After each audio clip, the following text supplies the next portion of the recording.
Hey, everybody, welcome to this episode of Think Business Live. I'm looking forward to talking with Howard Tiersky. Howard, it's great to connect with you. I love talking to Wall Street Journal best-selling authors. I love talking to authors, but it's always nice when they're best-selling authors. And you are the founder of From, the digital transformation agency, and also the author of Winning Digital Customers, the Antidote to Irrelevance, a proven 5-step roadmap to thrive in a digital world. Well, let's dive in. Thanks for having me, John. Happy to be here. Yeah, no, I appreciate you being here. Let's talk about what a digital world is today, because, a digital world is much different today than it was 20 years ago, 10 years ago, and even pre-pandemic.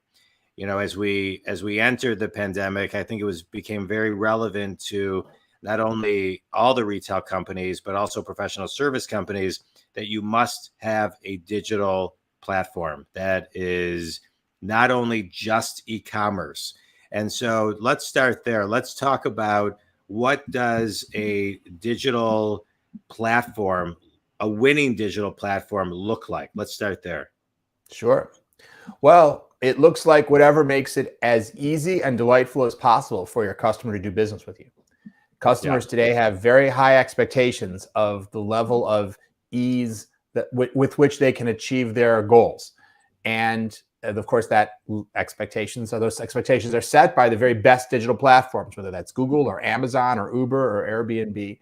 And so that means easy to find you, easy to understand what you offer, easy to choose to make a transaction and to engage in that transaction, easy to pay, easy to know the status, easy to consume whatever it is that you've requested, easy to find out more information or to solve problems, to reorder, all those things. And obviously, depending on what kind of industry you're talking about, that life cycle is going to look a little different. Buying insurance is different from buying a car, or from buying a camera, or from buying a home.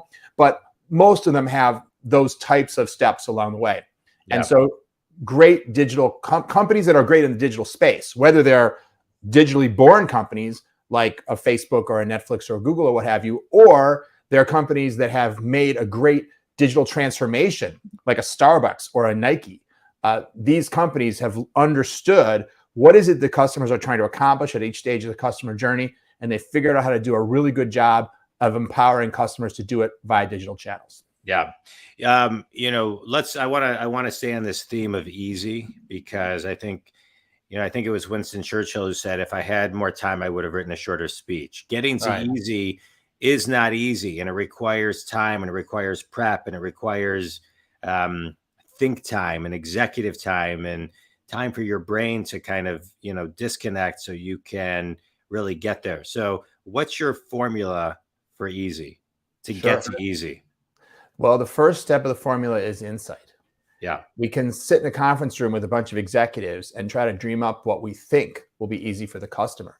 But do we really understand what they're trying to accomplish? Do we really even understand what's making it not as easy as it could be today? So I think the foundation for easy is, and if you look at in my book, I have 5 steps of digital transformation. The first is to understand the customer. And so in my company, for example, we do an enormous amount of customer research. The most powerful method of which, and there are many methods, and it's good to combine them, is just observation. Observing, for example, people, let's take renting a car. When people go onto a rental car website, what are they trying to accomplish? What's the process that they use? What are their goals? What are the strategies they use to try to find the right car, pick the right place to rent from, pick the right options? Which things are you going to get the GPS? Are you going to get the insurance or not the insurance? Decide how to pay, all of these different things. And having the opportunity to observe people go through these processes, you just learn so much. And what you realize is that not everybody's the same. Not everybody's like you in terms of what they're concerned about, what they care about. A family that's got 6 kids is looking for, the world's largest minivan they can get, and those are hard to come by. So how are they going to figure out where they might be able to get that? They might not be able to get that at the airport. They might have to look at getting it in an off-site location, et cetera. So that particular case is different from a business person who just says, put me in any car. I just need something that'll get me where I want to go. So that level of insight, and then really understanding what is the experience that people have when they go through your current customer journey. most companies have an idea of how it should work when a customer goes into their store, for example. And they're probably also aware of some common points of pain or problems that customers have. But my experience is that most companies understand their customers and their actual current customers' experiences around like maybe a 6 out of 10. Like they do understand some, but there's important insights about what the customer is currently experiencing and the kinds of points of pain that they're experiencing that aren't well realized, known, understand, and socialized within the organization. Places where they're disappointing their customers, they're confusing them, they're frustrating them, they're making them angry, etc. And once you see all that and you've got that insight, it becomes much less of a mystery on how do we make things easier. It starts by taking away all the things that are making it harder, Right. And so that's the most important foundation. Let's pause for 1 second because I have a question. You're diving into understanding your customer and mapping the customer's journey. I'm a business coach, Howard. I work with solopreneurs to Fortune companies, C-level execs, managers, and salespeople. I work with successful people, very successful people who are stuck and get them unstuck. One of the things that I find very surprising is a lot of times when I'm working with companies, they will talk about, they're getting this marketing company to do these studies and this, that, and the other. But I'll say, well, is a C-level exec or who's actually calling the customer? And they kind of pause in a lot of cases and say, well, guy, we didn't even think about that. So just can you talk for a second about understanding, mapping the customer journey by simply just reaching out to your customers? Sure. Well, there's no question that there are many different ways to map that journey. You can hire an outside company to do it, but you can also do it yourself with your own team. And in fact, one of the reasons that I wrote my book was so that if organizations wanted to empower themselves to be able to go out and do that kind of customer research, that is certainly an option. Now, doing customer research is a skill. And so, of course, if you're new to it, you may not do it as well as somebody who's been trained in it and done it for years. But on the other hand, again, the goal of my book and the supplemental materials that I provide with the book, like there's additional training videos and templates and things like that, that are designed to make it easier for someone to start down that learning curve and to get out there and talk to customers. Yeah. And it is wonderful for a business to be able to speak to the customers directly because you get a level of, a broadband experience directly interacting with a customer than if you hire another company to do it and they do all the interaction and then they just give you a report. Yeah. I often find a hybrid is the best because what the downside of a company trying to do it themselves can be, do you have the time to really do it thoroughly and properly as well as the expertise? Yeah. So what we like to do are ride-alongs, something where we come in as a research consulting firm. We do a lot of that stuff, but we have people from the client join us as well. Yeah. But for somebody who may be a solopreneur or have a small business and says, well, I'm not in a position to hire an outside company right now, I absolutely think it's kind of like when we do research, there's always the question of, well, how many people should we speak to? Do I need to talk to 5, 10, 100, 2,000? Yeah. And the first thing I always say is, well, 1 is a lot more than 0. Yeah. And that's the first place to start. Yeah. Now, if you only talk to one customer, you may be led astray because is that one customer typical or are they a little bit of an outlier? You don't really know. So I don't recommend 1, but, and 2 is way more than 1, you know, and then you go down a diminishing return curve. And so how many you need to speak to, it depends on how precise you need to be. But I absolutely think it's critical that voice of the customer be there in business decision-making. Yeah. And when you have it, it makes things so much easier because you're operating from a place of insight. You're not guessing so much. Yeah, good. I love it. All right, let's move. So you got activity 3, 4, and 5, build the future, optimize the short term, lead the change, right? We want to leave some open for people to go buy the book on Amazon.com. So where do we want to, which piece do you want to dive into?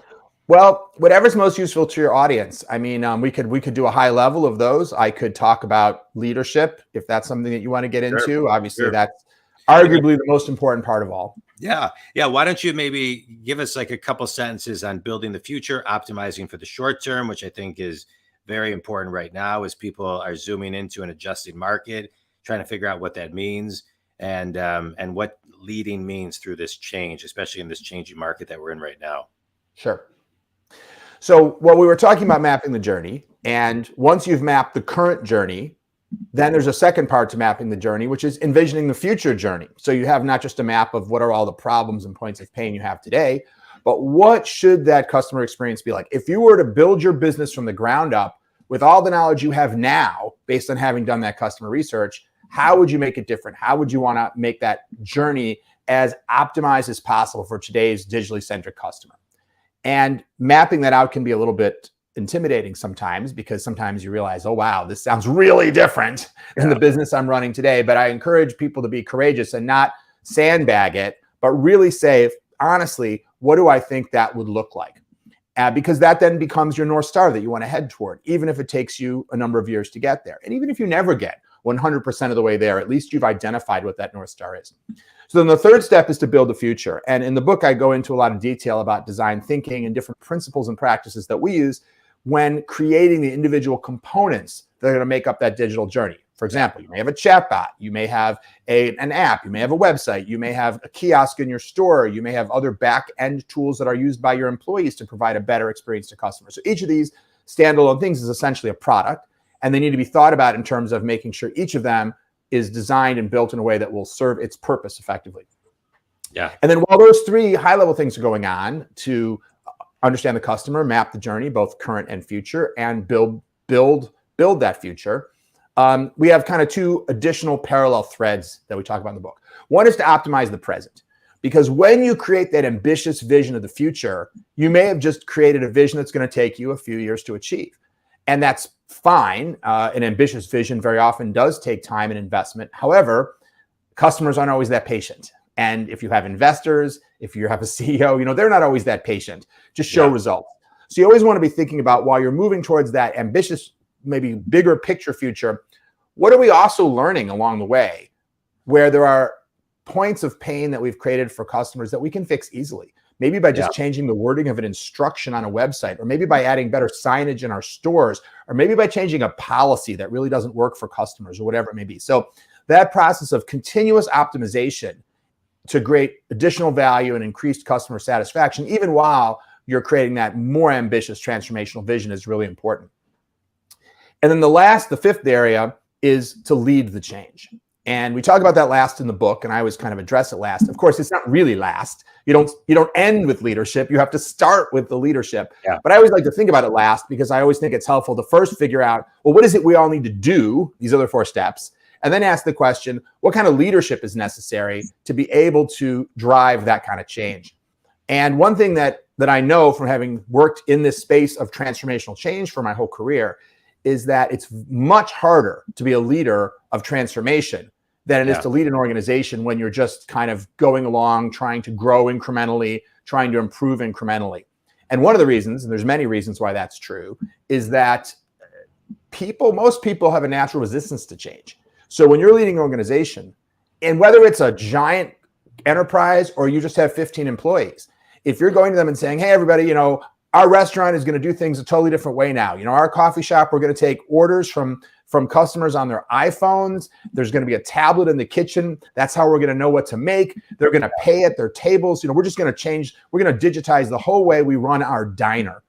I think you should expect, even no matter how excited you are as a leader about that amazing future, that you may not get an enthusiastic universal reaction.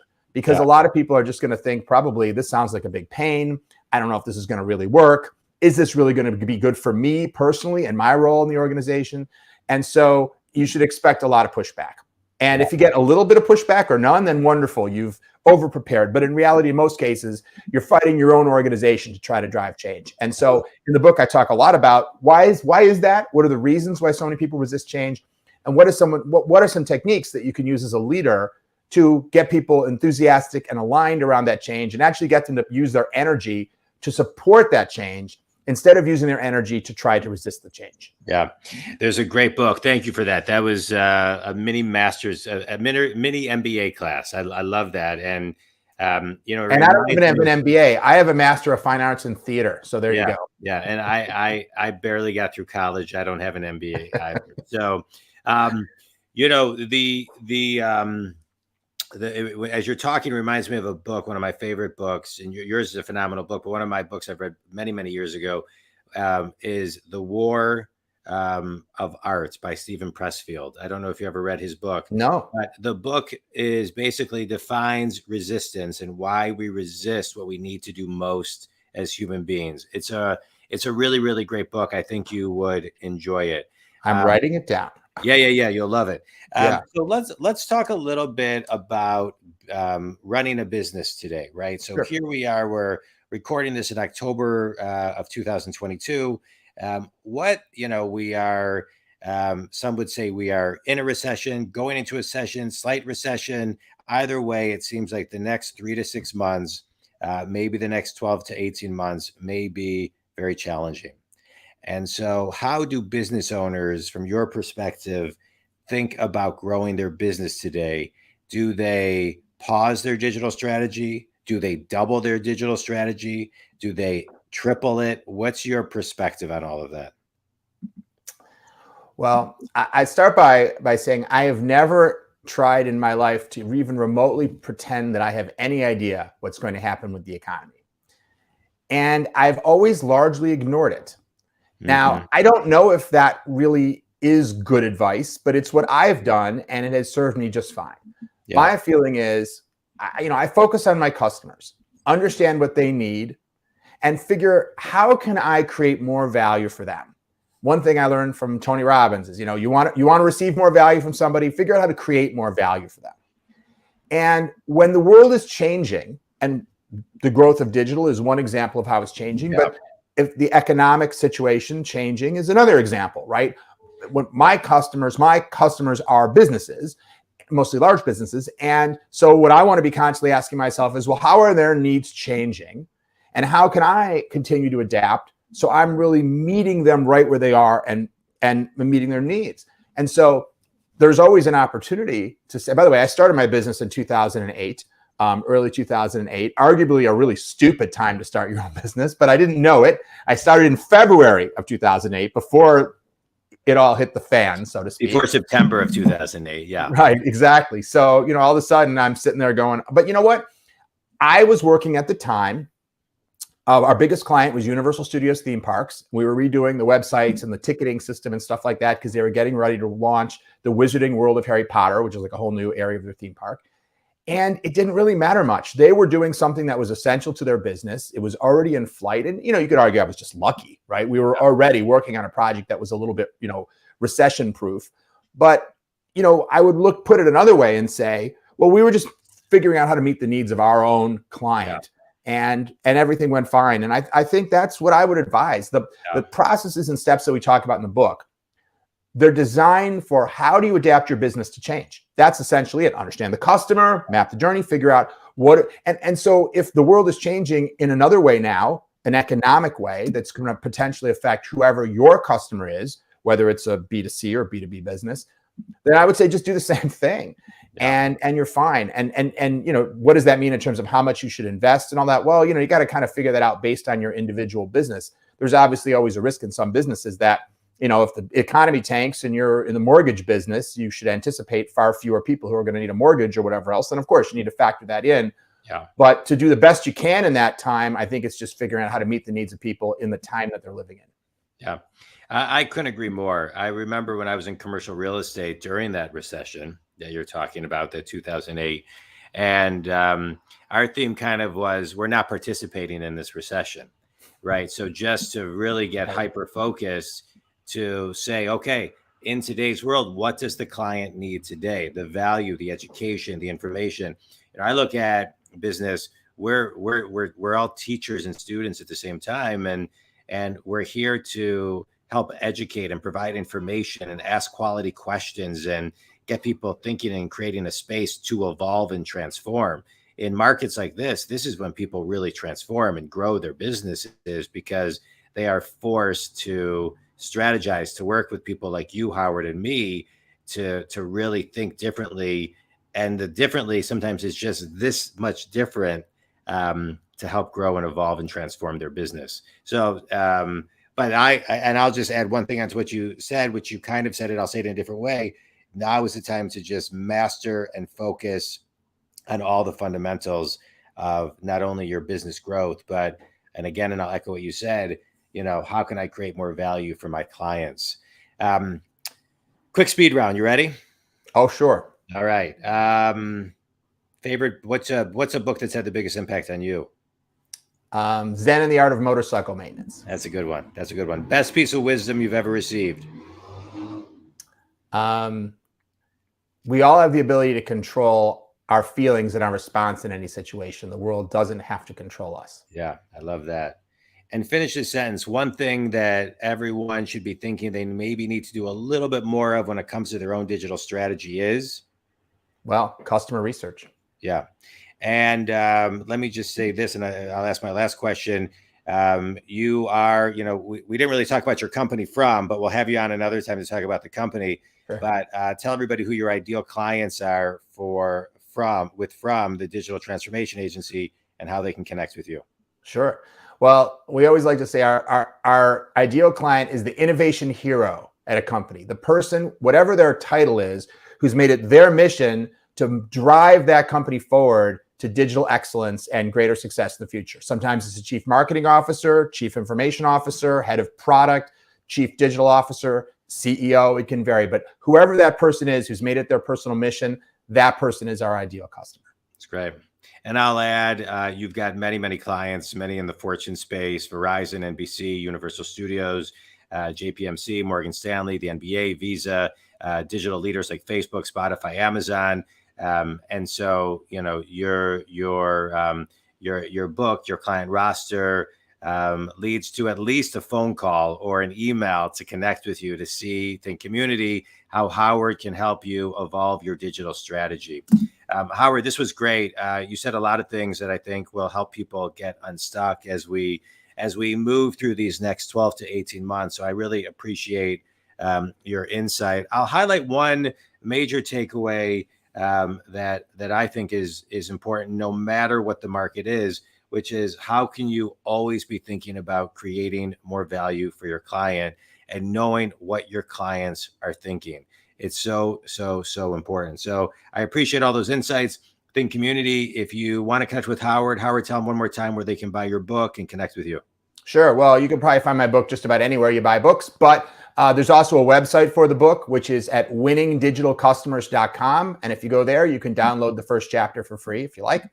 And I'm very prolific on LinkedIn. I post new content almost every single day. I have a LinkedIn newsletter and put a lot of other stuff out there as well. So you can come find me on LinkedIn and follow me there at Howard Tiersky, last name Tiersky. I love it. All right, Howard, this was great. I appreciate it. Think community, if Howard can help you, reach out. If I can help you with any of your coaching needs, check out jondwoskin.com. Howard, thanks. This was awesome. Congratulations on your book, your business, and great success with everything. Yeah, thanks, John. Thanks for having me. It's been a pleasure. Thank you.